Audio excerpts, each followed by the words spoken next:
Konventa Iran i Lirë 2025, Washington DC, udhërrëfyesi për ndryshim, plani për të ardhmen e Iranit, nëntor 2025.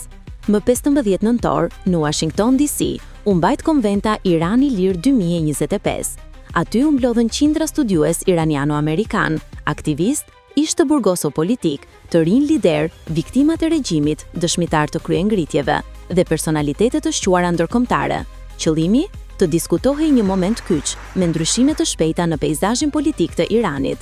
Folësit kryesor ishin Mariam Rajavi, presidente e zgjedhur e Këshillit Kombëtar të Rezistencës së Iranit, pra NCRI-s, Mike Pompeo, ish sekretari i 70 i Shteteve të Bashkuara, John Bercow, ish kryetari i Dhomës së Komuneve në Mbretërinë e Bashkuar, ambasadorja Carla Sanz dhe Patrick Kennedy, nipi John F. Kennedyt dhe ish kongresmen amerikan.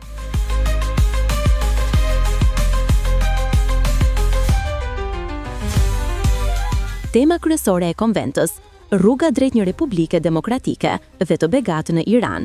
Çfarë u theksua fort? Kriza gjithnjë e më e thellë e regjimit iranian, rritja e fuqishme e njësive të organizuara të rezistencës dhe njohja globale, gjithnjë e më madhe, e NCRI-s si alternativa e vetme reale demokratike dhe e besueshme për Iranin e nesërm.